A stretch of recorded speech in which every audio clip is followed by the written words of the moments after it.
So another question is that, as Christians, we are called to follow Jesus, to live as he showed us, to love our neighbors and enemies, to pursue justice and peace. Why are Israel and Palestine the exception for so many people? So I do have a lot of thoughts about this. I guess these are largely my opinions. I think they're somewhat informed, but these are just my thoughts on this. I would encourage somebody else to do their own investigation into this question, because it's a great question. I think it's a fundamental question. A few thoughts I have is I do think that the way American, specifically American evangelical Christians, begin to think through the question about Israel Palestine, I think there's some underlying influences that we need to consider. Number one, Christian nationalism.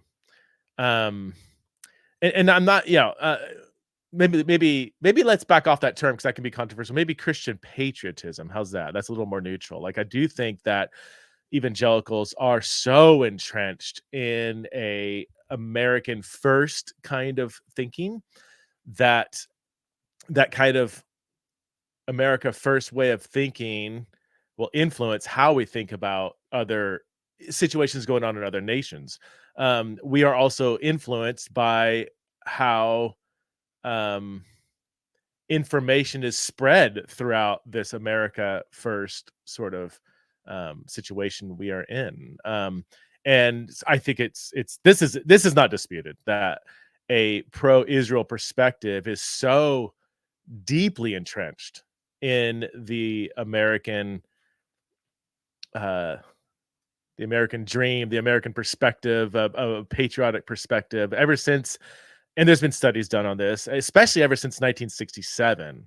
America, for various reasons that I'm not going to get into, has just gone all in on being pro-Israel. That pro-Israel perspective was obviously very much exacerbated after 9/11, because that fed into the narrative that, you have all these terrible Arab people out there who hate us, are jealous of our freedom, and they're gonna fly airplanes into our buildings. And so, we have a partner for peace in the Middle East, basically Israel. They're the only democracy, the only way in which we can fight against all these horrible terrorists who are gonna keep trying to kill us.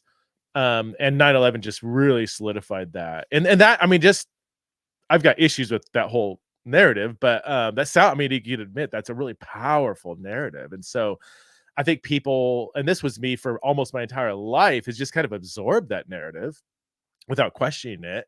So of course you're going to have a pro-Israel perspective if you believe that mainstream narrative. And then there's many very well funded sources of media and information spread that are exacerbating that narrative. So I'm almost not, if people just kind of aren't really thinking through it, it hasn't been on their radar, they just sort of absorb one side of things. It actually makes sociological sense that they would like. So I almost don't fault them. I do want to peek behind the curtain at looking at all of the kind of powers that are making that narrative be so dominant. I also think, I mean, as we all know, the American church is profoundly militaristic, unfortunately. Unfortunately, like militarism, not going into the military or even believing in violence as a last resort and self-defense, but I don't want to get into that, but overpowering power with more power, conquering evil not by love but with military might. Like, that is so just absorbed into the way of thinking in America, and has been also unfortunately absorbed into the church in America. And this if you traveled outside of America and talked to other Christian communities, they just don't have a category for how militaristic American Christians are. But that's the water we swim in, here in America.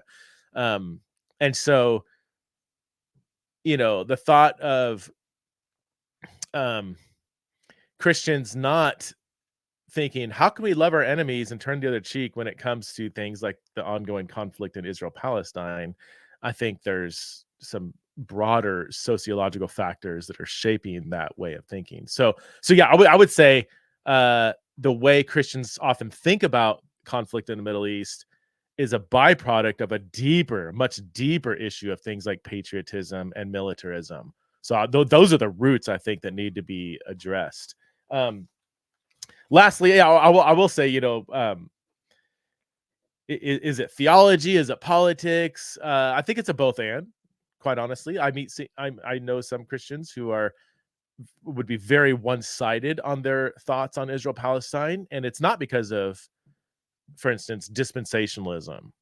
They might be reformed. Reformed people are not dispensational, but many reformed evangelical Christians in America are also very much on a more pro-Israel side. So that's not because of theology. They don't have that in their theology. But dispensationalism, and you have like charismatic dispensationalism and non-charismatic dispensationalism. So you have like the Charles Ryrie, John MacArthur, kind of old school Dallas Seminary crowd, which is very influential. Then you also have a more charismatic, the John Hagees, the Pentecostal church that also has a kind of I would say hyper pro-Israel Zionist, theology baked into it. So those are very much widespread, right? Now I think the average Christian hasn't really thought through that. They just intuitively read Israel in the Bible, see a nation called Israel in the Middle East, same country, same people, or at least same ethnicity of people, and so they just intuitively make that connection, and then that might be reinforced in the church environment they're in. So I think it's a both and. I think it's both a the influence of a secular political worldview that is reinforced on so many levels through media, social media, legacy media. Um, Very, very, very well-funded lobbies, APAC and others. I think that does play a role for sure to influence the way a country thinks about something. And then you also have, the multi-headed monster. I don't know, maybe that's too bad, too demeaning. the the multi-headed influence of various strands of a more Zionist theology that is pretty pervasive in large chunks of the evangelical church.